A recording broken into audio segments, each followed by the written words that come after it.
हम पढ़ने जा रहे हैं मॉलिक्यूलर बेसिस ऑफ इनहेरिटेंस। देखो इस चैप्टर का नाम बहुत बड़ा है, इस चैप्टर का काम बहुत बड़ा है और इस चैप्टर का दाम भी बहुत बड़ा है। मतलब क्या है, चैप्टर थोड़ा लेंथी है बट वेटेज भी उतनी ही ज्यादा है और बहुत जरूरी चैप्टर माना जाता है नीट पॉइंट ऑफ व्यू से। ठीक है, तो स्टार्ट करते हैं बिना किसी टाइम वेस्ट किए। ठीक है, देखो सबसे पहले हमें पढ़ना है, क्या पढ़ना है, न्यूक्लिक एसिड्स के बारे में पढ़ना है।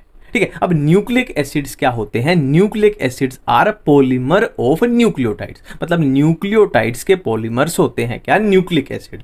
और न्यूक्लिक एसिड्स का स्टैंडर्ड जो एग्जांपल है क्या? DNA and RNA. ठीक है, और बेसिकली इस पूरे चैप्टर में हमें इन्हीं चीजों के बारे में पढ़ना है, डीएनए के बारे में पढ़ना है और आरएनए के बारे में पढ़ना है, और ये न्यूक्लिक एसिड अपने होते हैं।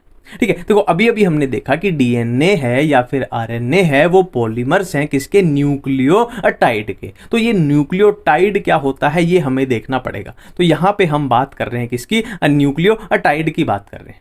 ठीक है, तो न्यूक्लियोटाइड क्या होता है? देखो इन चीजों से मिलके बनता है basically nucleotide, nitrogenous base plus pentose sugar plus phosphate. चाहे डीएनए हो चाहे आरएनए हो, दोनों किससे मिलेंगे? Nitrogenous base plus pentose sugar plus phosphate. ठीक है, अब देखो यहाँ पे देखो जो ये है ना nitrogenous base plus pentose sugar, इसको हम क्या बोलते हैं? न्यूक्लियोसाइड बोलते हैं। तो क्या हम बोल सकते हैं कि nucleotide is the nucleoside plus क्या है? फॉस्फेट है। ठीक है, न्यूक्लियोसाइड प्लस फॉस्फेट क्या हो गया? न्यूक्लियोटाइड हो जाएगा। तो ये डिफरेंस बिल्कुल क्लियर है कि न्यूक्लियोटाइड क्या है और न्यूक्लियोसाइड क्या है। ठीक है, अब बढ़ते हैं हम आगे। अब देखो यहाँ पे जो नाइट्रोजिनस बेस की हमने बात की, इसके बारे में बात करते हैं कि नाइट्रोजिनस बेस क्या होता है। ठीक है, तो ये बात कर रहे हैं हम नाइट्रोजिनस बेस के बारे में। तो नाइट्रोजिनस बेस हमारे पास दो टाइप के हो सकते हैं, प्योरीन्स हो सकते हैं या फिर पाइरिमिडीन्स हो सकते हैं। ठीक है, अब प्योरीन्स कौन से होते हैं अपने पास? A and G, A for adenine, G for guanine. और पाइरिमिडीन कौन से होते हैं? CUT होते हैं, साइटोसिन, यूरेसिल, थाइमिन। ठीक है, नाइट्रोजिनस बेस अपने बिल्कुल ही क्लियर हो चुके हैं। ठीक है, अब यहाँ पे हम डीएनए और आरएनए का डिफरेंस देखेंगे। देखो हमने डीएनए या आरएनए की बात की थी कि उसमें नाइट्रोजिनस दोनों में ही होगा कि नाइट्रोजिनस बेस भी होगा, पेंटोज शुगर भी होगा और फॉस्फेट भी होगा। देखो फॉस्फेट में तो कोई डिफरेंस नहीं आएगा, फॉस्फेट तो यार फॉस्फेट ही होता है, उसमें तो कोई फर्क नहीं आएगा। बट डीएनए और आरएनए की बात करें तो नाइट्रोजिनस बेस में थोड़ा सा दोनों में डिफरेंस होता है और पेंटोज शुगर में भी थोड़ा सा दोनों में डिफरेंस होता है। तो क्या डिफरेंस होता है उसकी बात हम कर रहे हैं। ठीक है, तो शुगर की बात करें, देखो नाम में ही आ रहा है डीऑक्सीराइबोज न्यूक्लिक एसिड। मतलब इसमें शुगर कैसी होगी? डीऑक्सीराइबोज, है ना, नाम में ही है डीएनए यानी डीऑक्सीराइबोज न्यूक्लिक एसिड। ठीक है, और ये क्या है? खाली आरएनए मतलब राइबोज न्यूक्लिक एसिड। तो इसकी शुगर कैसी होगी? राइबोज होगी। याद करो हमने शुगर की, पेंटोज शुगर की बात की थी, तो पेंटोज शुगर डीएनए में कैसी होगी? डीऑक्सीराइबोज, नाम में ही आ रहा है, और आरएनए में होगी खाली राइबोज। ठीक है, न्यूक्लिक एसिड की बात करें तो 5 टाइप के थे। देखो अपने पास 5 थे, कौन से? A, G, C, U, T। ठीक है, अब डीएनए की बात करें तो डीएनए में क्या है? डीएनए में कौन सा एब्सेंट होता है? डीएनए में आपको यूरेसिल देखने को नहीं मिलेगा। और आरएनए की बात करें तो आरएनए में आपको थाइमीन देखने को नहीं मिलेगा। ठीक है, समझ गए? डीएनए में क्या है? यूरेसिल देखने को नहीं मिलेगा और आरएनए में थाइमिन देखने को नहीं मिलेगा। तो डीएनए में कौन से हो जाएंगे? एडिनाइन हो जाएगा, और कौन सा? थाइमिन हो जाएगा, और कौन सा? ग्वानिन हो जाएगा, और कौन सा? साइटोसिन हो जाएगा। आरएनए की बात करें तो थाइमिन को छोड़ के एडिनाइन है, ग्वानिन है, साइटोसिन है और यूरेसिल है। ठीक है, थाइमिन की जगह पे आरएनए में यूरेसिल होता है, ये बात याद रखनी है। तो अब हम डिटेल में डीएनए भाई साहब के बारे में बात करने वाले हैं। ठीक है, तो ये कुछ चीजें हैं जो आपको याद हो जाएं तो अच्छी बात है, याद करनी ही पड़ेंगी। हो जाए अच्छी बात नहीं है, याद करनी ही पड़ेंगी।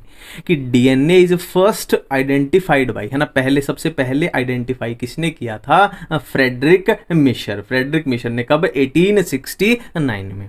ठीक है, नेक्स्ट है double helix model of DNA किसने दिया था? वॉटसन एंड क्रिक ने दिया था। ये तो यार सुपर हिट क्वेश्चन है, आपको पता ही होना चाहिए। नेक्स्ट है स्टडीड डीएनए विद एक्सरे, कि डीएनए और एक्सरे का जहां पे रिलेशन आ जाए तो साइंटिस्ट कौन से होंगे? Wilkins and Franklin. ठीक है। डीएनए नेचर में कैसा होता है, एसिडिक होता है, ये बात भी याद रखेंगे। और हिस्टोन पढ़ेंगे, हिस्टोन प्रोटीन है ना, डीएनए पैकेजिंग पढ़ेंगे तब भी ये आ जाएगी। ठीक है, एक बार फिर से कर लेते हैं। डीएनए को पहली बार आइडेंटिफाई किसने किया, फ्रेडरिक मेशर ने किया। डबल हेलिक्स मॉडल ये तो आपको पता ही होना चाहिए, 500% पता होना चाहिए। और डीएनए और एक्सरे का जहां भी रिलेशन दिख जाए जिस भी क्वेश्चन में, तो आंसर जाएगा विल्किंस एंड फ्रैंकलिन। और डीएनए नेचर में एसिडिक होता है, ये मैं बात आपको आगे भी बता दूंगा। ठीक है, अब देखो ये थोड़ा डीएनए को आपको समझना पड़ेगा। आपको क्या समझना पड़ेगा, मैं आपको समझाता हूं, आप दिक्कत मत लो। ठीक है, देखो हम बात कर रहे थे, जब हम बात कर रहे थे कि डीएनए होता है ना, डीएनए क्या होता है, न्यूक्लिक एसिड होता है। और न्यूक्लिक एसिड के हमने क्या बातें की थी कि न्यूक्लिक एसिड में क्या होंगे, नाइट्रोजिनस बेस होगा, प्लस क्या होगा, पेंटोस शुगर होगी, प्लस क्या होगा, फॉस्फेट होगा। ये हमने बात की थी कि किसी भी न्यूक्लिक एसिड में चाहे डीएनए हो चाहे आरएनए हो, उसमें नाइट्रोजिनस, उसमें क्या होगा, नाइट्रोजिनस बेस होगा। अरे यार ये तो गलती हो गई, एक मिनट रुको। हाँ अब चलते हैं। नाइट्रोजिनस बेस होगा, पेंटोस शुगर होगा, और क्या है, फॉस्फेट होगा। ठीक है, तो मैं इसको बोल रहा हूं कि ये अपना डीएनए है, ये अपना डीएनए है ना। और आप बोलोगे कि ये रिक्वायरमेंट अब इसकी पूरी करके बताओ। देखो ये अपने क्या है, नाइट्रोजिनस बेस है ना, एटीजीसी एटीजीसी, ये क्या है, अपने नाइट्रोजिनस बेस है इसमें। ठीक है, और पेंटोस शुगर, ये अपनी शुगर आ गई, S4 शुगर आ गई, ये अपनी शुगर आ गई, ये अपनी शुगर आ गई। ठीक है, और फॉस्फेट क्या है, ये अपना फॉस्फेट है, ये अपना फॉस्फेट है, ये अपना फॉस्फेट है। कुछ इस तरीके से अरेंजमेंट होती है ना, नाइट्रोजिनस बेस, और ये क्या है, अपनी शुगर है, और ये अपना फॉस्फेट है। ठीक है, अब यहाँ पे एक चीज यहीं पे आप ध्यान दो, मैं बाद में भी बता दूंगा, पर यहाँ पे भी ध्यान दो, जो ए और टी होते हैं ना, ए टी के बीच में डबल बॉन्ड होता है। डबल बॉन्ड भी कैसा, हाइड्रोजन बॉन्ड होता है। ये सारे हाइड्रोजन बॉन्ड है, ये सारे हाइड्रोजन बॉन्ड हैं। पर यहाँ पे ध्यान देने लायक बात क्या है, ए और टी के बीच में डबल बॉन्ड होता है। हाँ, 2 हाइड्रोजन बॉन्ड होते हैं, और जी और सी के बीच में 3 हाइड्रोजन बॉन्ड होते हैं। तो ये ध्यान देने लायक बात यहाँ पे है। ठीक है, ये ध्यान देने लायक बात है। ठीक है, अब हम बढ़ते हैं आगे, अब हम बढ़ते हैं आगे। ठीक है, ये थोड़ी स्ट्रक्चर देख लेते हैं, है ना। और ये ए और टी जो लिखा है, इसको हम यहाँ से वो क्या बोलते हैं वर्ड, नेस्नो नाबूत, क्या बोलते हैं, तेस्तो ताबूत, नेस्नो ताबूत, पता नहीं ऐसा कुछ। ठीक है, तो ये अपना कुछ डीएनए है ना, ये तो हमने छोटी सी यहां से मान लो छोटा सा स्ट्रिप काट के देख रहे थे, पर ये अपनी ऐसा सा कुछ दिखेगा। ठीक है, ऐसा सा कुछ दिखेगा। अरे अब यहाँ पे याद करने लायक बातें क्या है वो मैं आपको बताऊंगा। देखो ये क्या, देखो ये जो चीज है ना वो यहाँ पे ये एक है, ये जो चीज है वो यहाँ पे ये एक है, ये जो चीज है वो यहाँ पे एक है, ये जो चीज है वो यहाँ पे एक है। ठीक है, सिंपल सी बात है। ठीक है, अब ये 2 नाइट्रोजिनस बेस में देखो यहाँ पे जो ये डिफरेंस आ रहा है ना, ये कितना है, 3.4 एंगस्ट्रॉम का होता है। ये वाला 3.4 एंगस्ट्रॉम का होता है। ठीक है, अब देखो इस एक टर्न की बात करें कि देखो टर्न क्या है बेसिकली, कि जहां पे ये पोजीशन आ रही थी, नेक्स्ट वो इस डीएनए में कहां पे आ रही है, ये आ रही है। ठीक है, तो ये क्या हो गया, एक टर्न हो गया, ये डीएनए का 1 टर्न हो गया, ये 1 टर्न हो गया। ठीक है, और इस एक टर्न में कितने आ रहे हैं, ये वाले कितने आ रहे हैं, अपने 10 आ रहे हैं, ये 10 आ रहे हैं। तो 2 के बीच में डिफरेंस कितना था, 3.4, तो एक टर्न में कितने हो जाएंगे, 10 हो जाएंगे। तो मल्टीप्लाई होके ये पूरा एक टर्न का जो डिस्टेंस आ जाएगा पूरा, है ना, जो लेंथ आ जाएगी वो कितनी आ जाएगी, 34 एंगस्ट्रॉम आ जाएगी, जिसमें 10 बेस पेयर आ रहे हैं, 10 बेस पेयर आ रहे हैं ना, ऑटोमेटिकली मल्टीप्लाई हो गया। ठीक है, और एक यहाँ पे बात याद रखनी है कि ये जो है ना, एक तरीके से डायमीटर बोल लो, ये जो है ये कितनी पाई जाएगी, लेंथ 20 एंगस्ट्रॉम पाई जाएगी। ठीक है, 3.4 एंगस्ट्रॉम है, ये 10 से मल्टीप्लाई होकर ऑटोमेटिकली बन जाएगा, कुछ भी याद नहीं किया, बस ये 20 याद रख लेना कि ये जो डायमीटर है ये 20 एंगस्ट्रॉम होता है। ठीक है, अब नेक्स्ट बात करते हैं। ये वही बात है मैंने जो आपको बताई थी कि भाई ए और टी के बीच में डबल बॉन्ड, 2 हाइड्रोजन बॉन्ड होते हैं, और जी और सी के बीच में 3 हाइड्रोजन बॉन्ड होते हैं। ठीक है, नेक्स्ट बात करेंगे शर्गाफ्स रूल के बारे में, बहुत इंपॉर्टेंट है, इसे नीट में पहले क्वेश्चन भी आया है। ठीक है, कि डीएनए में क्या होता है, जो प्योरीन्स होते हैं ना वो पायरिमिडीन के बराबर होते हैं, अगर काउंट करके चलें। प्योरीन क्या थे, ए और जी थे, पायरिमिडीन क्या थे, T, C and U. But U क्या है, हम डीएनए पढ़ रहे हैं तो यूरेसिल तो यहाँ पे होगा नहीं, है ना। तो क्या बोल रहा है कि प्योरीन्स की संख्या पायरिमिडीन्स के बराबर होती है, लगभग बराबर होती है ना, A + G = T + C हो गया। ठीक है। नेक्स्ट है डीनेचुरेशन ऑफ डीएनए। देखो डीनेचर क्या होता है बेसिकली, किसी भी, चाहे प्रोटीन की बात कर रहे हो चाहे किसी भी चीज़ की बात कर रहे हो, कि हमने क्या दिया, बहुत सारा टेम्परेचर दिया, बहुत सारी गर्मी दी, तो जो भी चीज़ें हैं वो टूट जाएंगी। ठीक है। अब डीएनए में टूटने लायक यहाँ पे क्या है, तो सिंपल सी बात है, जब हम डीएनए को बहुत सारी गर्मी देंगे तो ये दो स्ट्रैंड्स आपस में जो जुड़ी हुई हैं ये यहाँ से टूट जाएंगी। बेसिकली क्या है, जो ये हाइड्रोजन बॉन्ड है ये यहाँ से टूट जाएंगे और स्ट्रैंड्स जो हैं वो अलग अलग हो जाएंगी। ठीक है। If DNA placed at high temperature double strand will separate, है ना, वो सेपरेट, समझ गए आप सारी कहानी मेरे ख्याल से। ठीक है। नेक्स्ट हम डीएनए पैकेजिंग की तरफ जा रहे हैं। देखो हमने बात की थी डीएनए कैसा होता है, नेगेटिवली चार्ज्ड होता है, और हिस्टोन कैसा होता है, हिस्टोन प्रोटीन पॉजिटिवली चार्ज होता है। अब यहां से जो अपने को बात पता चल रही है कि ये negatively charge, histone positively charge, तो नेगेटिव और पॉजिटिव में क्या होगी, अट्रैक्शन होगी, मतलब एक दूसरे से ये चिपक जाएंगे तो हाँ क्या है, इनकी पैकेजिंग बहुत अच्छी हो सकती है ना। डीएनए देखो, डीएनए मान लो ऐसे है, बहुत ही बड़ा है, ऐसे ऐसे ऐसे उलझा पड़ा हुआ है, मतलब इतना बड़ा होता है वो सेल में घुस ही नहीं पाएगा, है ना। छोटी सी देखो क्या होता है, सेल होती है, सेल के अंदर भी न्यूक्लियस होता है, न्यूक्लियस के अंदर बहुत सारा डीएनए है। अब उसको पैकेजिंग उसकी करनी बहुत जरूरी है, नहीं तो वो अस्त व्यस्त हो जाएगा, पैकेजिंग उसकी नहीं हो पाएगी। तो उसकी पैकेजिंग कौन करवाता है, हिस्टोन प्रोटीन करवाते हैं, कि जिससे इतना सारा डीएनए इस छोटे से न्यूक्लियस में घुस पाता है और मैनेज हो पाता है। ठीक है। और पैकेजिंग हुई कैसे, कंसेप्ट क्या है कि ये पॉजिटिवली चार्ज, ये नेगेटिवली चार्ज है, तो दोनों में क्या हो जाएगी, अट्रैक्शन हो जाएगी। ठीक है। अब होता क्या है, देखो यहाँ पे हम हिस्टोन प्रोटीन के बारे में पढ़ रहे हैं। देखो हिस्टोन प्रोटीन 5 टाइप के होते हैं, H1, H2A, H2B, H3 and H4, ये 5 टाइप के होते हैं। ठीक है। अब याद रखने लायक बात क्या है कि ये जो 4 है ना, ये एक साथ रहते हैं, ये जो 4 हैं ये एक साथ रहते हैं, और H1 क्या है, इनसे अलग रहता है, ये खास है, ये क्या है, लिंकर है, ये क्या है, लिंकर है। कैसे लिंकर है वो मैं आपको बताऊंगा। ठीक है। अब देखो ये 4 हैं, ये 4 हैं, और इनको 2 से अगर मल्टीप्लाई कर दें तो आंसर क्या आएगा, 8 आएगा। ये है 4, इनको 2 से मल्टीप्लाई किया, आंसर आएगा 8 है। और 8 वर्ड को हम क्या यूज करते हैं, ओक्टा, है ना। जैसे 5 को पेंटा, है ना, 4 को टेट्रा, वैसे 8 को क्या बोलते हैं, हम ओक्टा बोलते हैं, है ना। तो ये मल्टीप्लाई हो गए, क्या बना देंगे, देखो 2 इंटू और ये 4 हो गए, ये बना देंगे हिस्टोन ऑक्टामर। अब ध्यान दो यहाँ पे H1 नहीं है, H1 क्यों नहीं है वो मैं आपको बताऊंगा, ये लिंकर होता है। ठीक है। अब यहाँ पे इससे पहले तुम इसमें ध्यान देंगे, हम ये बाद में देखेंगे, पहले ये देखेंगे। देखो ये जो हमारा हिस्टोन ऑक्टामर था जो इन्होंने चारों ने बनाया था, तो ये तो है ये वाला, ये अपना जो हरे हरे कलर का ये गोला ये हरे कलर का जो ये गोला दिख रहा है, ये अपना हिस्टोन ऑक्टामर है। ठीक है। और ये क्या है, अपना डीएनए है। थोड़ा सा कलर चेंज कर लेते हैं, नहीं तो फील नहीं आएगी, रेड कलर ले लेते हैं। ठीक है। तो ये अपना क्या है, ये अपना डीएनए है। देखो अब वही कंसेप्ट है कि डीएनए कैसा है, नेगेटिवली चार्ज है ना, और ये हिस्टोन कैसा है, हिस्टोन कैसा है, अपना पॉजिटिवली चार्ज है। तो एक तरीके से अट्रैक्शन हो रही है यहाँ पे। ठीक है। तो ये डीएनए इसके तरफ ऐसे पैकेजिंग है।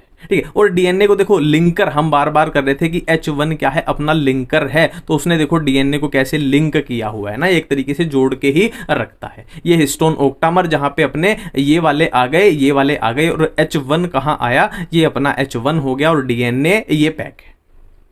ठीक है। अब ये टोटल को हम क्या बोलते हैं, इस टोटल को हम क्या बोलते हैं, न्यूक्लियोसोम बोलते हैं। तो न्यूक्लियोसोम में क्या क्या आया, H1 कलर बदल देते हैं, H1 लिंकर हिस्टोन आया, लिंकर आया। ठीक है। और क्या आया, हिस्टोन ऑक्टामर आया जो हरे रंग का गोला है अपना। और क्या आया, डीएनए आया, और डीएनए भी कितना आया, 200 base pair, 200 base pair DNA आया।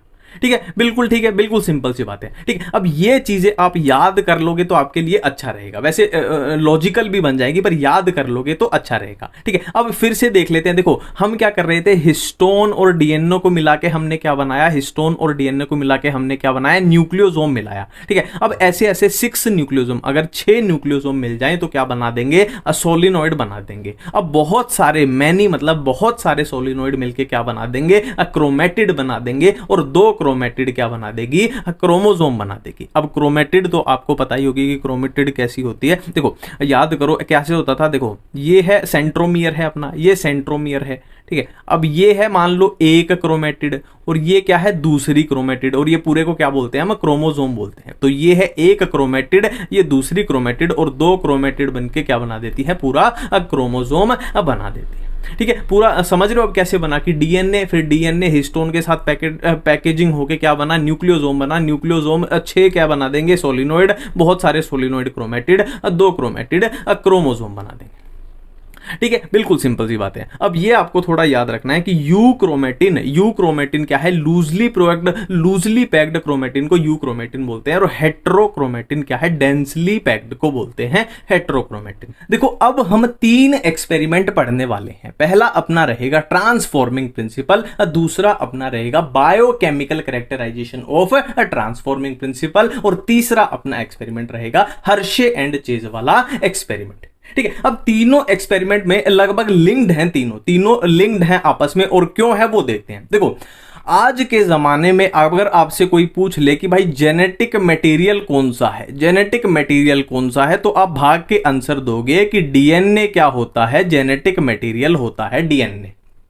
ठीक है, हमें पता है, क्योंकि पता है, मान लो ये किसी के फादर हैं और ये उनका बच्चा है, तो हम इजीली बता देंगे कि फादर से बच्चे में क्या जाते हैं, जीन जाते हैं, और जीन क्या है, बेसिकली अपना डीएनए ही तो है, तो हम बता देंगे फादर से बच्चे में डीएनए जाता है, हम इजीली बता देंगे जेनेटिक मटेरियल क्या है, डीएनए है ना। तो ये तो है आज के जमाने की बात, जब इतनी सारी साइंस तरक्की कर चुकी है, हमें सारी बातें पता है। ठीक है, बट पुराने जमाने में किसी को भी नहीं पता था कि आखिरकार जेनेटिक मटेरियल क्या होता है, किसी को नहीं पता था, है ना। मतलब हमें लगता था कि भाई डीएनए भी हो सकता है, हमें लगता था भाई ये आरएनए भी हो सकता है, हमें लगता था भाई ये प्रोटीन भी हो सकता है, या फिर और कुछ भी हो सकता है ना। हमें पता ही नहीं था, डीएनए भी हो सकता है, आरएनए भी हो सकता है, प्रोटीन भी हो सकता है, या कुछ भी हो सकता है, हमें पता ही नहीं था। ठीक है, अब पता लगाने के लिए क्या करना पड़ेगा, पता लगाने के लिए हमें एक्सपेरिमेंट्स करने पड़ेंगे। हमें क्या करने पड़ेंगे, हमें तो बना बनाया मिल गया। तो सबसे पहले जो एक्सपेरिमेंट किया, सबसे पहला एक्सपेरिमेंट इसमें किसने, फ्रेडरिक ग्रिफिथ ये साइंटिस्ट थे, इन्होंने किया। और किसका यूज करके किया, इन्होंने स्ट्रेप्टोकोकस निमोनियाई इसका यूज किया था। ठीक है, अब स्ट्रेप्टोकोकस निमोनिया में क्या है, इसकी 2 कॉलोनीज होती हैं, एक स्मूथ कॉलोनी और एक रफ कॉलोनी। अब स्मूथ और रफ में डिफरेंस क्या है, देखो स्मूथ कॉलोनी के, देखो मैं ट्रिक बता रहा हूं, कोई भी कंफ्यूजन आपको नहीं होने दूंगा। ठीक है, देखो स्मूथ कॉलोनी में क्या होता है, म्यूकस कोट होता है बैक्टीरिया के बाहर। ठीक है, और रफ कॉलोनी में म्यूकस कोट अब्सेंट होता है। ठीक है, इसमें म्यूकस कोट है बाहर, तो याद रख लेना कोट बाहर है, मतलब वो एक तरीके से कैप्सूल बन गया है ना। कोट है C4 कोट है, C4 कैप्सूल है। स्मूथ कॉलोनी में C4 कोट है, C4 कैप्सूल है, और इसमें कोट ही नहीं है तो कैप्सूल भी नहीं है, नॉन कैप्सुलेटेड है।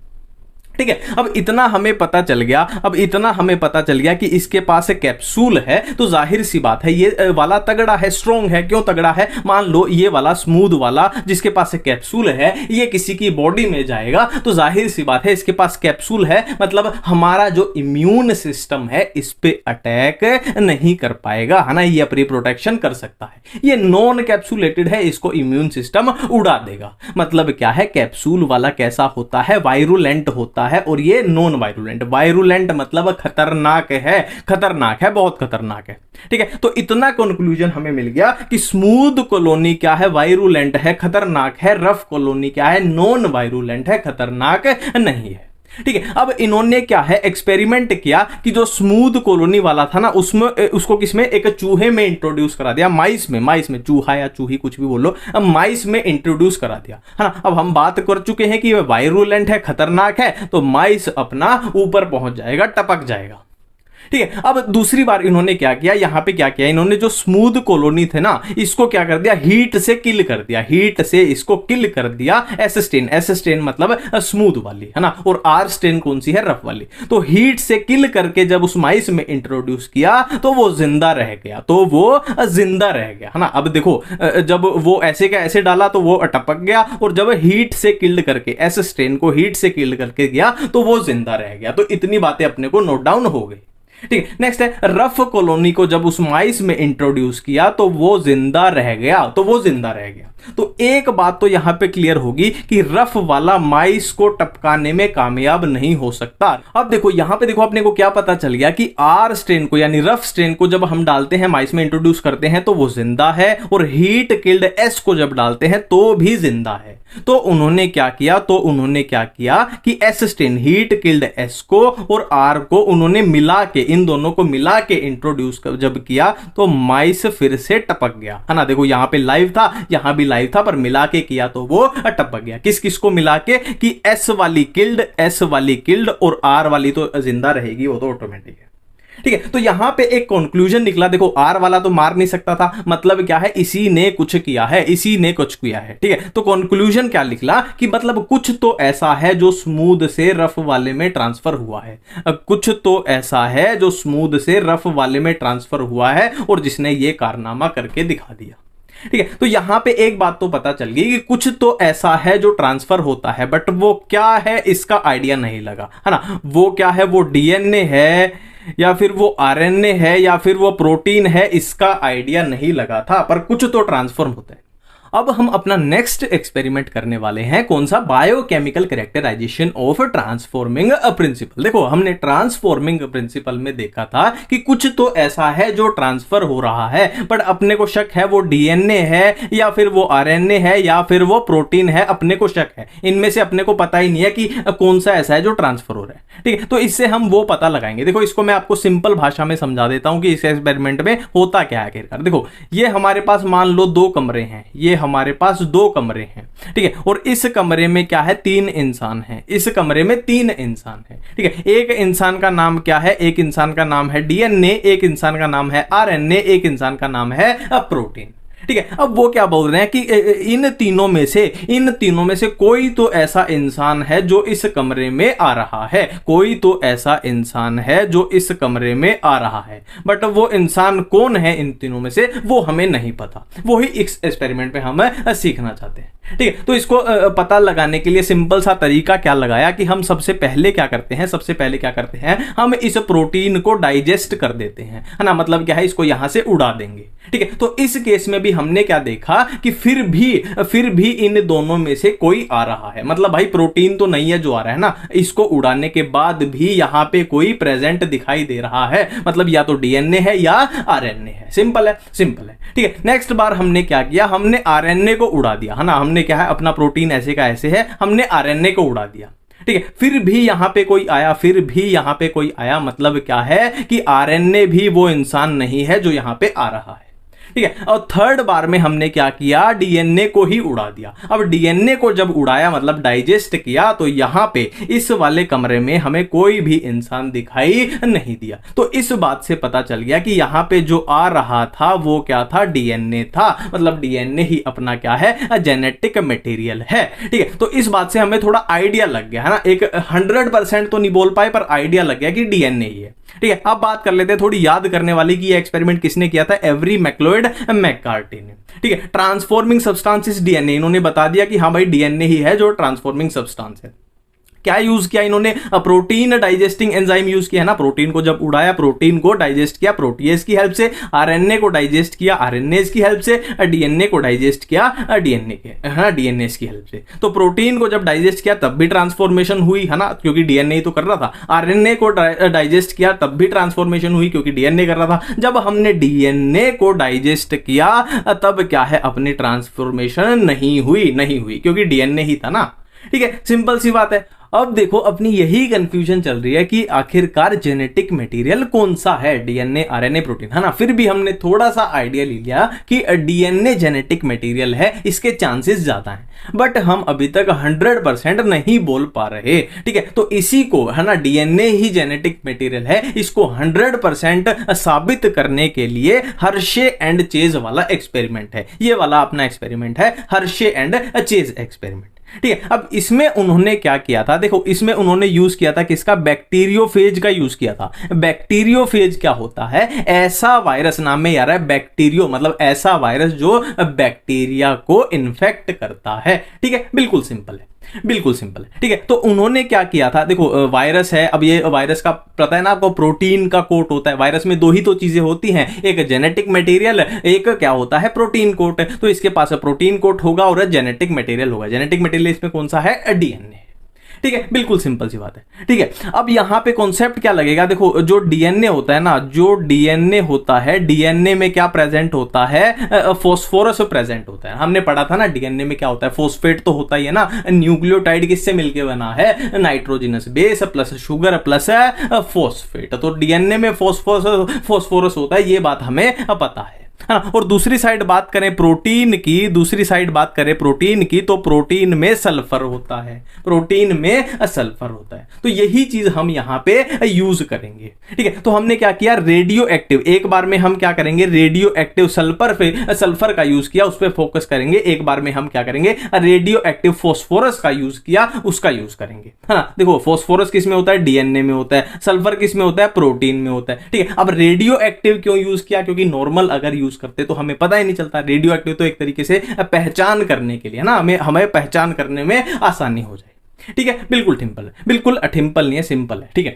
अब यहां पे ये अपना बैक्टीरिया है, ये अपना बैक्टीरिया है। तो बैक्टीरिया को इन्फेक्ट किया किसने, बैक्टीरियोफेज ने इन्फेक्ट किया। अब इन्फेक्ट करेगा तो ये क्या करेगा, अपना जेनेटिक मटेरियल इसके अंदर इंट्रोड्यूस कर देगा, ठीक है। जेनेटिक मटेरियल इसके अंदर इंट्रोड्यूस कर देगा, ठीक है। अब यहां से क्या है, देखो ये जो बैक्टीरियोफेज इन्फेक्शन करने के बाद क्या हो गया, अलग हो गया, ठीक है। ये अपना बैक्टीरिया है, ये अलग हो गया, ठीक है। अब हमें यहां पे देखने को क्या मिला, ये अपना सल्फर वाला चल रहा है, ये अपना क्या है, सल्फर वाला चल रहा है, रेडियो एक्टिव सल्फर। अब देखने को क्या मिला अपने को यहां पे, कि जो रेडियो एक्टिव सल्फर है वो यहां पे अब्सेंट है, इसके अंदर वो अब्सेंट है, इसके अंदर वो कहां दिखाई दिया, इसमें ही दिखाई दिया, ठीक है। मतलब क्या है कि जो अंदर जेनेटिक मटेरियल, अंदर तो क्या आएगा, जेनेटिक मटेरियल ही आएगा। तो जेनेटिक मटेरियल जो अंदर आया है वो प्रोटीन नहीं है। प्रोटीन अगर वो होता तो सल्फर अंदर दिखाई देता। सेम इसमें है, इन्फेक्शन कराया और अंदर ये है जेनेटिक मटेरियल आया, और यहां देखने को अपने को क्या मिला कि अंदर जो है रेडियो एक्टिव फॉस्फोरस प्रेजेंट है ना। यहां पे था ना, इसमें से वो गायब है। क्यों है रेडियो एक्टिव फॉस्फोरस अंदर, क्योंकि जो ट्रांसफॉर्मेशन हुई है वो किसकी हुई है, डीएनए की हुई है, जो ट्रांसफर हुआ है। तो इससे बिल्कुल 100% है ना, क्या लिखा हुआ है एनसीईआरटी में line, unequivocal proof that DNA is a genetic material, ठीक है। बिल्कुल सिंपल है। अब बढ़ते हैं आगे। अब हम पढ़ना चाहते हैं सेमी कंजर्वेटिव डीएनए रेप्लिकेशन। ये सिंपल भाषा में क्या बोलता है कि जब डीएनए की रेप्लिकेशन हो रही है तो आधा कंजर्व हो रहा है। देखो सेमी मतलब क्या होता है, आधा।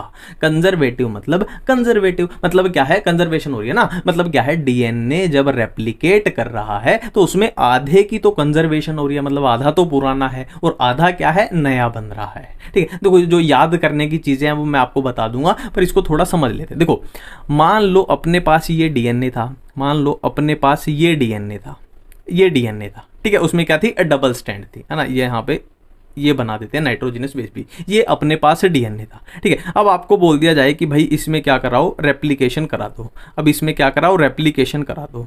अब वो क्या बोल रहे हैं कि जब रेप्लिकेशन हो रही है तो आधा, सेमी मतलब आधा क्या हो रहा है, कंजर्व हो रहा है। आधा कंजर्व मतलब आधी तो वही स्टैंड रहेगी, मतलब एक स्टैंड ये रहेगी और दूसरी क्या हो रही है, दूसरी नई बन रही है, दूसरी नई बन रही है, ठीक है। सेम रेप्लिकेशन होगी तो सेम वही है, एक स्टैंड तो वही रहेगी पुराने वाली और एक क्या बन जाएगी, नई बन जाएगी, एक बन जाएगी नई। यहाँ पे इनके बेस बना देते हैं, यहाँ पे इनके बेस बना देते हैं, है ना। तो क्या है यहाँ पे दिखाई दे रहा है कि रेड कलर वाली आधी क्या हो गई, कंजर्व हो गई, रेड कलर वाली आधी कंजर्व हो गई और ब्लू वाली आधी क्या है, नई बन गई, आधी नई बन गई, ठीक है। अब देखो यहाँ पे फोकस करो, कि यहाँ पे फोकस करो, अगर यहाँ पे हम रेप्लिकेशन करा दें, यहाँ पे रेप्लिकेशन करा दें तो क्या होगा, सेम कॉन्सेप्ट लगेगा कि आधा तो कंजर्व हो जाएगा। मतलब क्या है, देखो एक तो रेड वाली हो जाएगी, आधा कंजर्व हो जाएगा और एक नई बन जाएगी, एक कैसी बन जाएगी, ब्लू कलर की नई बन जाएगी, ठीक है। ये तो हमने इसका यूज कर लिया और इससे क्या होगा, आधी तो यही रहेगी, है ना, ये तो रहेगी रहेगी और आधा नया बन जाएगा और नई भी कैसी बनेगी, ब्लू बन जाएगी, नई भी अब ब्लू बन जाएगी। सेम इसमें भी ऐसे ही होगा,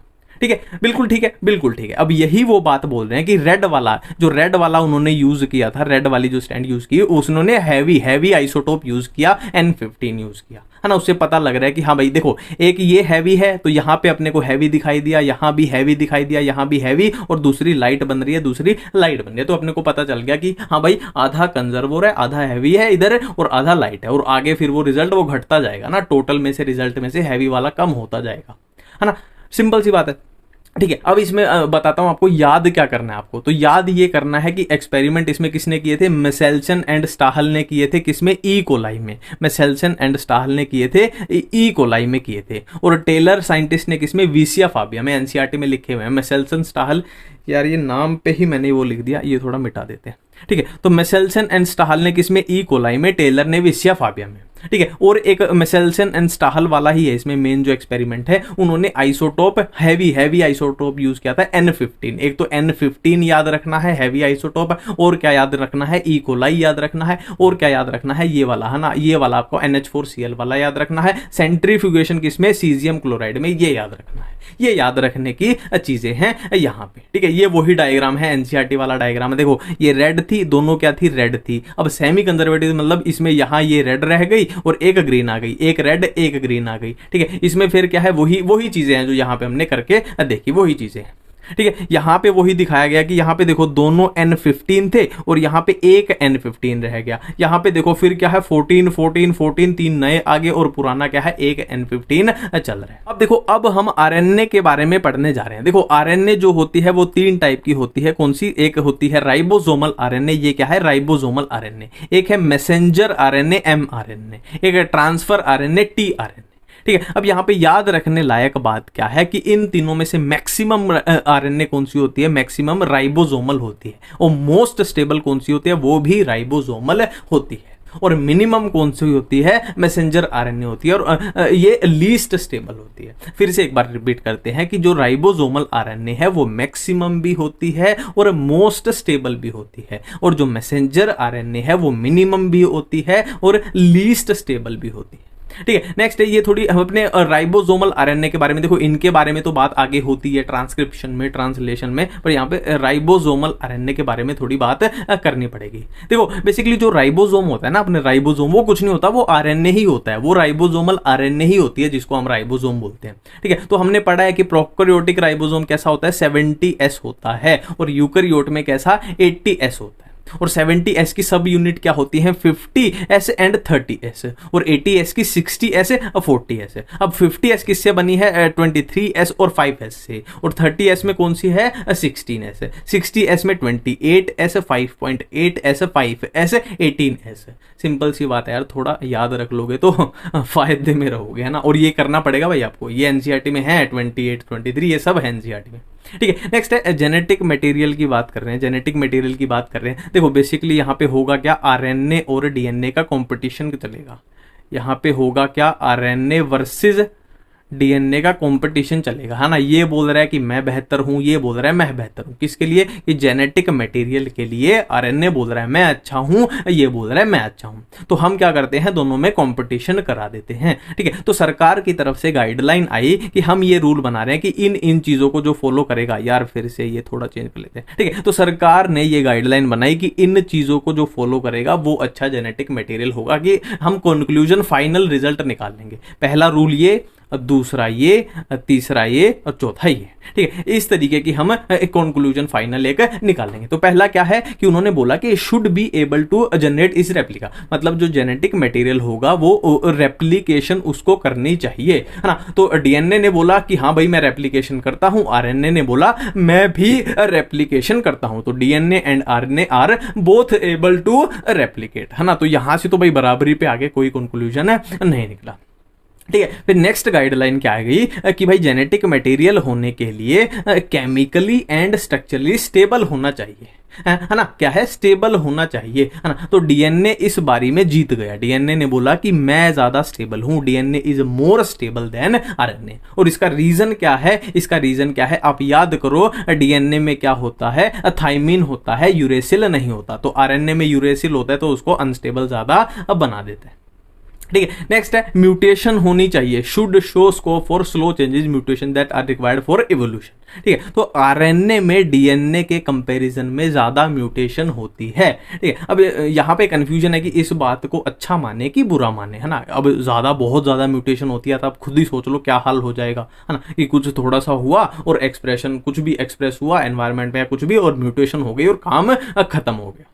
ठीक है, फिर नेक्स्ट है it should be able to express itself in the form of Mendelian character. तो यहाँ पे क्या बताया गया है कि कैरेक्टर्स को एक्सप्रेस करने में कौन ज्यादा अच्छा है, डीएनए के कंपैरिजन में आरएनए ज्यादा अच्छा है। ठीक है, कैरेक्टर्स को एक्सप्रेस करने में आरएनए ज्यादा बेहतर है डीएनए के कंपैरिजन में। बट यहाँ पे स्टोरेज की बात करें, बट यहाँ पे अगर स्टोरेज की बात करें कि जेनेटिक इंफॉर्मेशन की स्टोरेज की बात करें तो डीएनए ज्यादा बेहतर है, डीएनए ज्यादा बेहतर है ना। तो भाई वहां पे जज वज बैठे, सारे जज लाइन में बैठे, तो उन्होंने लाइन में बैठ के ये कंक्लूजन निकाला कि भाई इन सारी बातों को देखते हुए कि अपना क्या है, अपना डीएनए आरएनए के कंपैरिजन में क्या है, अच्छा जेनेटिक मटेरियल है, DNA is better than RNA, है ना। किसकी बात कर रहे हैं हम, genetic material, as a genetic material की बात कर रहे हैं। डीएनए इस मुकाबले में जीत गया। तो हमें सबसे पहले देखना है सेंट्रल डोग्मा।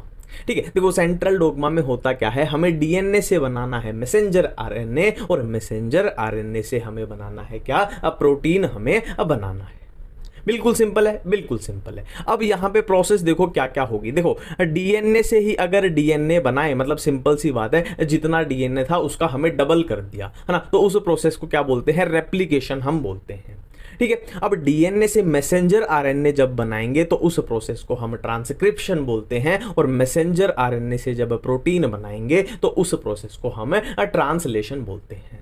तो अभी हमें तीन चीजें पढ़नी है कि डीएनए रेप्लिकेशन कैसे होती है, नंबर 1, और नंबर 2 पे हम करेंगे ट्रांसक्रिप्शन, और नंबर 3 पे करेंगे हम ट्रांसलेशन। तो हम डीएनए रेप्लिकेशन के साथ स्टार्ट करने जा रहे हैं कि डीएनए रेप्लिकेशन आखिर कैसे होती है। अब हम सीखने जा रहे हैं कि डीएनए रेप्लिकेशन कैसे होती है, डीएनए रेप्लिकेशन कैसे होती है। डीएनए बना लेते हैं पहले, हम अपना थोड़ा लंबा डीएनए बनाते हैं ताकि अपने को सारी चीज़ें समझ आ जाए। ठीक है, तो ये है अपना डबल स्टैंडर्ड डीएनए, ये है अपना डबल स्टैंडर्ड डीएनए। ठीक है, अब इसमें पोलैरिटी बना लेते हैं। मान लो ये अपनी थी 5' और ये है 3', तो ये 5' है तो ये हो जाएगी 3' और ये हो जाएगी 5'। ठीक है, इतनी बातें बिल्कुल सिंपल है। ठीक है, अब यहाँ पे अपने को जिन एंजाइम्स की ज़रूरत पड़ेगी वो हम यहाँ पे लिख लेते हैं पहले ऊपर। देखो अपने को यहाँ पे बेसिकली 3 एंजाइम्स की ज़रूरत पड़ेगी।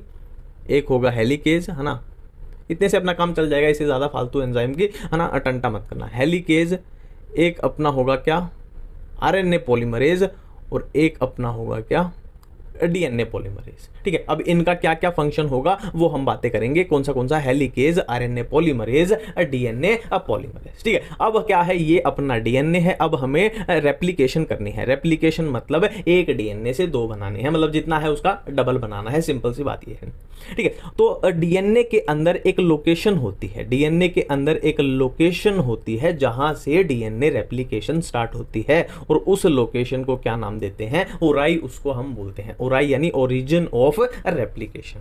अब ओरिजिन ऑफ रेप्लिकेशन की जगह पे कौन सा अपना एंजाइम, हेलिकेज जो एंजाइम है वो आके लग जाएगा, वो आके यहाँ पे लग जाएगा, और वो क्या करेगा, अनजिपिंग करेगा। अनजिपिंग मतलब ये जो हाइड्रोजन बॉन्ड है, देखो ये सारे हाइड्रोजन बॉन्ड है, इनको ये तोड़ता हुआ चला जाएगा, इनको ये ऐसे तोड़ता हुआ चला जाएगा। अब इनको ये तोड़ेगा तो जो स्ट्रैंड्स हैं ये आपस में अलग अलग हो जाएंगे, है ना, ये वाली इधर भाग जाएगी, ये वाली इधर भागने को तोड़ेगी, है ना, क्योंकि इनका जो बीच में बॉन्ड थे वो ही टूट चुके हैं।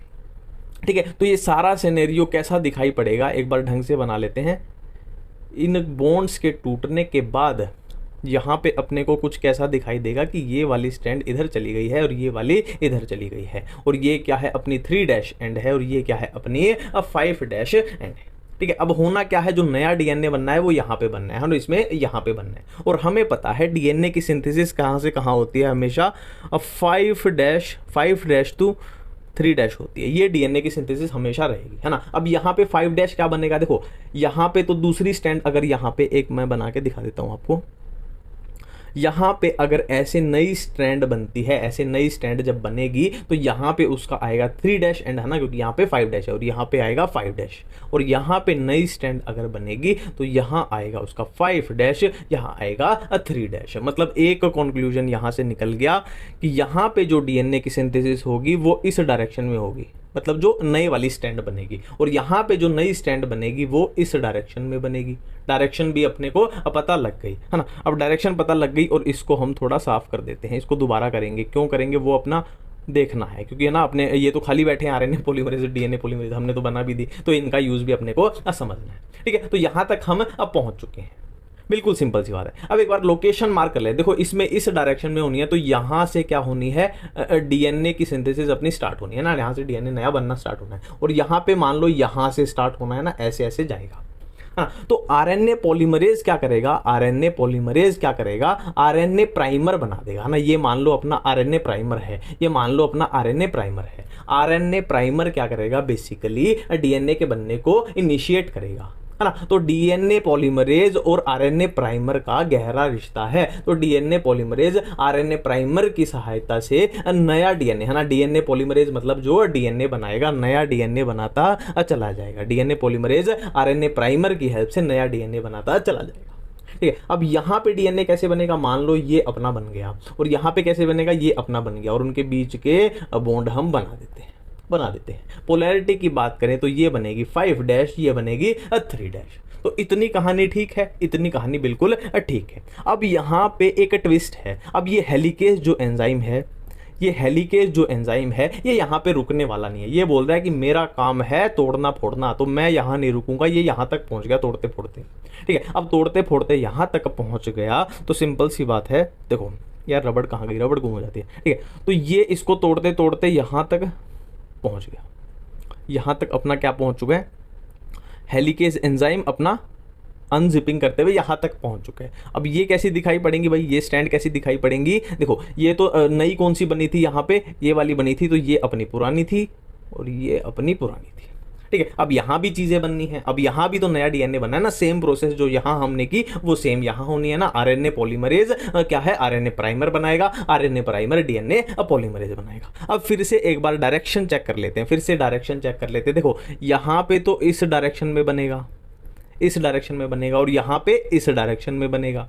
ठीक है, अब यहाँ पे एक लॉजिकल बात देखो, यहाँ पे ये हेलिकेज जब आगे बढ़ता जाएगा तो ये वाली स्ट्रैंड जो है, ये वाली स्ट्रैंड जो है हेलिकेज का पीछा करते करते करते करते करते कंटिन्यू बनती जा रही है, कंटिन्यू बनती जा रही है ना। तो ये आगे निकल जाएगी, ज़्यादा लग जाएगी, ज़्यादा, इसीलिए इसको बोलते हैं लीडिंग स्ट्रैंड, इसीलिए इसको बोलते हैं लीडिंग स्टैंड, है ना, ज्यादा साथ साथ बन रही है। जबकि इसकी बात करें तो देखो ये बन रही थी इस डायरेक्शन में, तो ये इतनी बनी बेचारी, हेलिकेज आगे पहुंच गया, मतलब ये खाली रह गया। फिर से दूसरा सेगमेंट यहाँ नया बनाना पड़ेगा, फिर हेलिकेज आगे निकलेगा, फिर अलग सेगमेंट बनाना पड़ेगा। मतलब ये क्या है, फ्रेगमेंट्स में बन रही है, और उन फ्रेगमेंट्स को हम बोलते हैं ओकाजाकी फ्रेगमेंट। उन फ्रेगमेंट्स को हम बोलते हैं ओकाजाकी फ्रेगमेंट।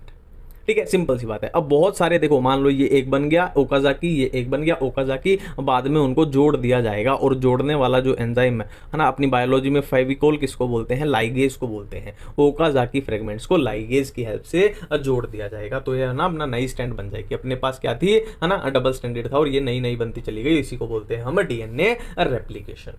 तो हम डिटेल में देख चुके हैं कि डीएनए रेप्लिकेशन अपनी कैसे होती है। अब हम देखने जा रहे हैं कि ट्रांसक्रिप्शन में क्या होता है, ट्रांसक्रिप्शन में क्या होता है। ठीक है, तो हमें पहले देखना पड़ेगा ट्रांसक्रिप्शन यूनिट क्या होती है। देखो ट्रांसक्रिप्शन यूनिट में क्या क्या होता है, प्रमोटर होता है, स्ट्रक्चरल जीन होता है, और टर्मिनेटर होता है। ठीक है, अब नाम से ही बिल्कुल क्लियर हो रहा है। प्रमोटर मतलब जहां पे अपनी ट्रांसक्रिप्शन स्टार्ट होगी, और टर्मिनेटर मतलब देखो टर्मिनेट होना मतलब बंद हो जाना, मतलब जहां पे अपनी ट्रांसक्रिप्शन अब बंद हो जाएगी। यहां से स्टार्ट होगी, यहां से बंद हो जाएगी, और बीच में काम कौन सा आएगा, अपना स्ट्रक्चरल जीन अपना काम में आने वाला है। ठीक है, ये स्टार्ट करेगा, ये बंद करेगा, और मेन जो काम आएगा, मेन जहां पे काम होगा वो होगा अपना स्ट्रक्चरल जीन।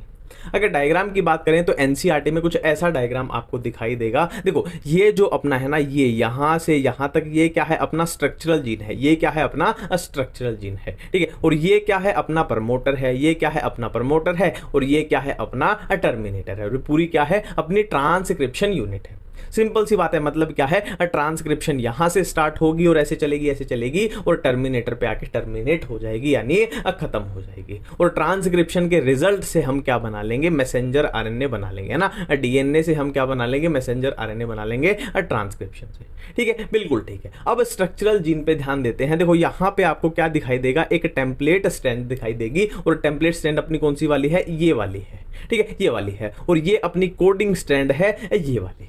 ठीक है, बिल्कुल सिंपल है, बिल्कुल सिंपल है। अब देखो यहां पे एक चीज ध्यान दो, अपने को बनाना क्या है, मैसेंजर आरएनए अपने को बनानी है, मैसेंजर आरएनए। तो जो मैसेंजर आरएनए बनेगी, जो मैसेंजर आरएनए बनेगी वो यहां पे ऐसे बनेगी, वो यहां पे, है ना, इसके कॉम्प्लीमेंट्री, जो टेम्पलेट स्ट्रैंड है अपनी, इसके कॉम्प्लीमेंट्री बनेगी, इसके कॉम्प्लीमेंट्री।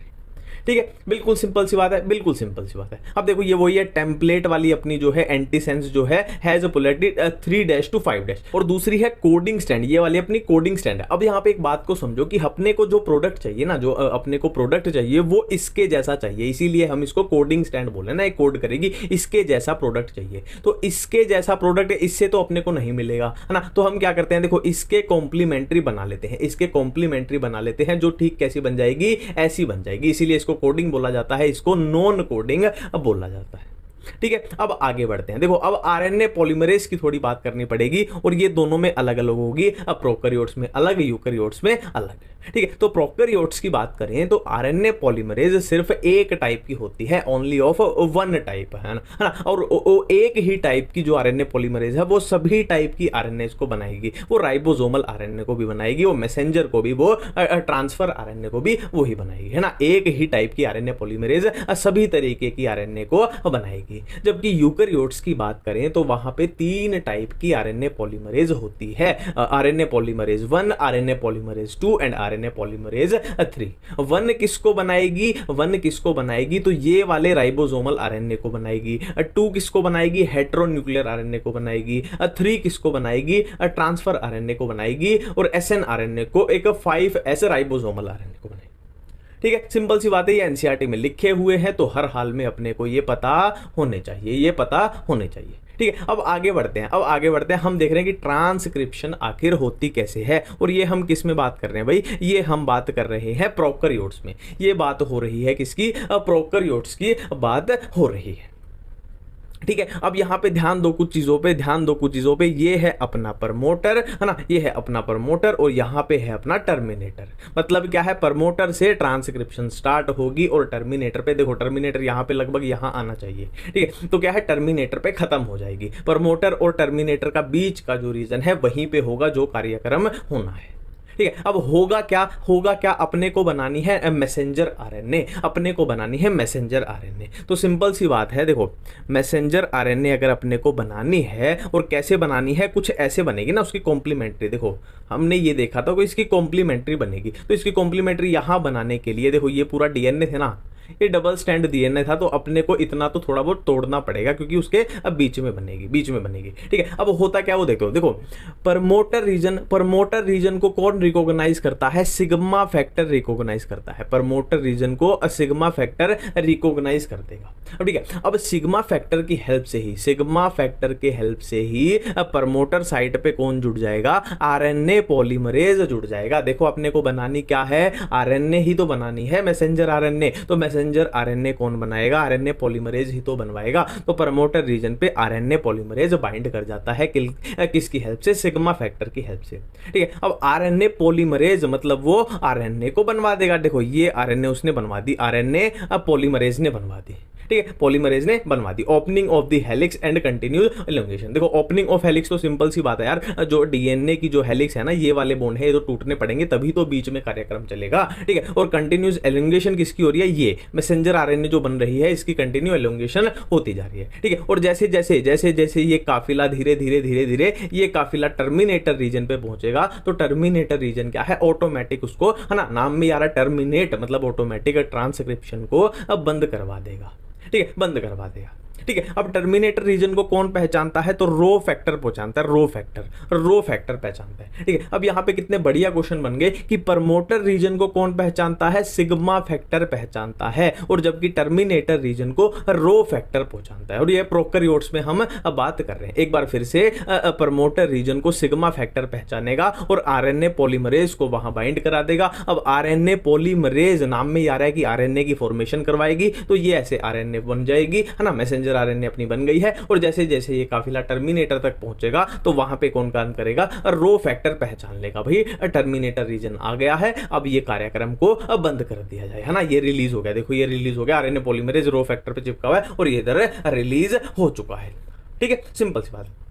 ये हमने कहां पे बात की है, ट्रांसक्रिप्शन इन प्रोकैरियोट्स में ये हमने सारी बातें की है। अब नेक्स्ट देखो, ये बहुत इंपॉर्टेंट है। देखो इन बैक्टीरिया यानी हम प्रोकैरियोट्स की बात ही कर रहे हैं। प्रोकैरियोट्स यानी जो अभी ये प्रोसेस हमने देखी, इसी की बात हम कर रहे हैं कि इन bacteria messenger RNA does not require any processing. मतलब क्या है, मैसेंजर आरएनए को प्रोसेसिंग की जरूरत नहीं पड़ती, है ना, वो क्या है, एक्टिव फॉर्म में ही होती है। ठीक है। जबकि यूकैरियोट्स की बात करें, देखो ये अपना क्या है, ये अपने यूकैरियोट्स की बात हम कर रहे हैं, ये अपने यूकैरियोट्स की बात कर रहे हैं। यूकैरियोट्स में क्या होता है, यूकैरियोट्स में एक्सोन होते हैं, आधे इंट्रोन आधे एक्सोन आधे इंट्रोन होते हैं, है ना, उसको हेटेरोन्यूक्लियर आरएनए बोलते हैं। हेटेरो मतलब ना डिफरेंट है। ठीक है। तो इसकी प्रोसेसिंग हमें करनी पड़ती है। अगर हमें एक्टिव मैसेंजर आरएनए चाहिए तो उसकी प्रोसेसिंग हमें करनी पड़ती है, किसमें, यूकैरियोट्स में। जबकि प्रोकैरियोट्स में हमने क्या से देखा कि डायरेक्ट ही बन रही है, अपनी कोई प्रोसेसिंग की जरूरत उसमें नहीं पड़ रही। तो यही बात बोली गई है ना, प्रोकैरियोट्स में क्या है, इंट्रोन एक्सोन वाला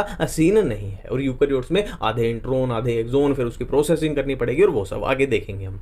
ठीक है, सिंपल सी बात है। ठीक है। अब transcription and translation takes place in same compartment, है ना, no separation of cytosol and nucleus. इसका सिंपल सा रीजन ये है कि देखो प्रोकैरियोट्स में क्या है, प्रोकैरियोट्स में मान लो ये प्रोकैरियोटिक सेल है, तो न्यूक्लियस मान लो इधर डीएनए पड़ा है, तो न्यूक्लियस के बाहर है ना मेम्ब्रेन नहीं होती, तो क्या है, साइटोप्लाज्म, और वहां पे थोड़ी वो नहीं है ना, डिमार्केशन नहीं है, तो सारा काम जो है मिलजुल के ही चलता है। ट्रांसक्रिप्शन ट्रांसलेशन एक दूसरे में घुसी पड़ी रहती है, कौन कहां पे हुई ठीक से पता नहीं चलता, है ना। ऐसा होता है कि ये खत्म हुई उससे पहले ही वो स्टार्ट हो जाती है ना, मतलब घुल मिल के काम है, खिचड़ी पकी हुई है। ठीक है। बट यूकैरियोट में क्या है, सिस्टम से काम चलता है ना, क्योंकि एडवांस हो गए ना, सिस्टम से थोड़ा काम चलता है। ठीक है। जैसे कि यहां पे बातें की गई है, देखो पहले हेटेरोन्यूक्लियर आरएनए बनती है इसमें, कि जिसमें क्या होंगे, एक्सोन भी होंगे और इंट्रोन भी होंगे। ठीक है। अब अपने को करना क्या है, देखो अपने को इंट्रोन को रिमूव करना है, अपने जो काम के हैं वो सिर्फ एक्सोन है। तो इस प्रोसेस में हम क्या करेंगे, हम इंट्रोन्स को रिमूव कर देंगे, खाली अपने पास एक्सोन रह जाएंगे। ये अपने पास क्या है, खाली अपने पास एक्सोन रह जाएंगे, और इस प्रोसेस को हम क्या बोलते हैं, स्प्लाइसिंग बोलते हैं, जिसमें हमने इंट्रोन्स को रिमूव कर दिया है, स्प्लाइसिंग बोलते हैं। ठीक है। अब यहाँ पे दो प्रोसेस और होंगी, कौन सी, कैपिंग एंड टेलिंग। देखो जो कैपिंग है वो कहां पे होगी, 5' एंड पे, और वो कौन करेगा, देखो कैपिंग होगी 5' एंड पे, और किससे होगी, methyl guanosine triphosphate, methyl guanosine triphosphate, ये हो गई अपनी कैपिंग। और टेलिंग किससे होगी, पॉली एडिनाइल टेल, है ना, ये होगी 3' एंड पे, पॉली ए टेल। ठीक है। तो ये हमने देखी ट्रांसक्रिप्शन इन यूकैरियोट्स। ठीक है। नेक्स्ट बात करते हैं हम, ट्रांसलेशन की बात करेंगे, ट्रांसलेशन की, है ना। ट्रांसलेशन में हमें ट्रांसफर आरएनए को देखना पड़ेगा, ट्रांसफर आरएनए को, तो ये अपना ट्रांसफर आरएनए होता है। अब ट्रांसफर आरएनए में क्या है, देखो अब अपने को क्या बनाना है, प्रोटीन बनाना है। अब अपने को प्रोटीन बनाना है। ठीक है। हम मैसेंजर आरएनए बना चुके हैं, देखो ट्रांसक्रिप्शन का रिजल्ट क्या, अपने को मैसेंजर आरएनए तो बनानी थी, तो मैसेंजर आरएनए हम बना चुके हैं। चाहे प्रोकैरियोट में देख लो, हम मैसेंजर आरएनए बना चुके हैं। ठीक है। अब देखो इस मैसेंजर आरएनए का, ये अपनी मैसेंजर आरएनए आ गई, ये अपनी मैसेंजर आरएनए आ गई, जिसपे ये कोडोन है, है ना, ट्रिपलेट होते हैं। ठीक है। अब ठीक इन कोडोन के एंटी जो है ना, जो इनसे बाइंड करेंगे वो क्या होंगे, एंटी कोडोन होंगे। वो क्या होंगे, देखो ये है कोडोन, और इससे बाइंड जो होंगे वो होंगे एंटी कोडोन। तो कोडोन कहां पे होंगे, इस मैसेंजर आरएनए पे, और एंटी कोडोन कहां पे होंगे, इस ट्रांसफर आरएनए पे।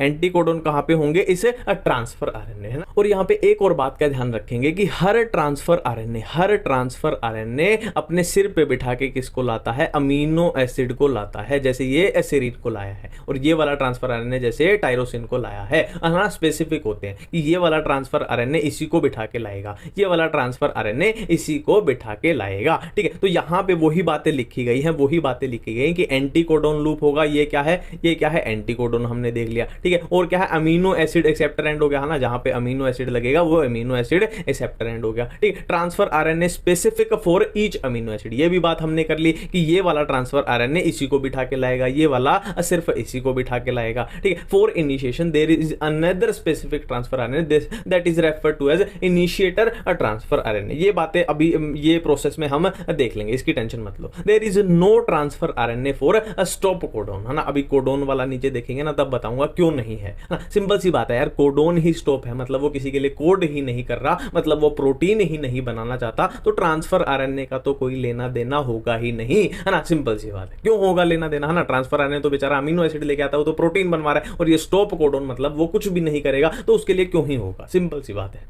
ठीक है। और यहां पे दो चीजें याद रखनी है आपको कि secondary structure of transfer RNA कैसी होती है, क्लोवर लीफ होती है, ये आपको याद रखना है। एक इन्वर्टेड एल आपको याद रखना है, क्लोवर लीफ इन्वर्टेड एल जहां भी आ जाए मतलब ट्रांसफर आरएनए से रिलेटेड है, याद रखनी है चीजें, ठीक है। अब देखते हैं कि ये प्रोटीन कैसे बन रहा है, ठीक है। देखो ये ट्रांसफर आरएनए ये वाला है ना, जो ये वाला है ये पुराना है, अभी इस पे ध्यान मत दो, आप नए वाले पे ध्यान दो, नए वाले पे। देखो ये ट्रांसफर आरएनए मान लो इधर से आया, और किसको लेके आया, मैंने बोला था ये अपने सिर पे अमीनो एसिड को बिठा के लाता है, ठीक है। तो ये इस अमीनो एसिड को बिठा के लाया, तो यहां पे क्या होगा, देखो ये इसके क्या थे, एंटीकोडोन थे, ये दूसरे वाले के एंटीकोडोन है, और ये अपनी मैसेंजर आरएनए है जिसके ये कोडोन है ना, ये यहां पे ऐसे बाइंड कर गया, ठीक है। अब क्या होगा, ये जो पहले से चेन अमीनो एसिड की बनती आ रही है, ये चेन यहां पे बाइंड हो जाएगी, है ना, ये चेन बाइंड हो जाएगी, ये चेन और लंबी हो जाएगी, ठीक है। अब क्या है, ये यहां से उड़ जाएगा, है ना, ये वाला ट्रांसफर आरएनए यहां से उड़ जाएगा। अब ये यहां से उड़ जाएगा तो क्या होगा, यहां से ये वाला नया आके यहां लग जाएगा,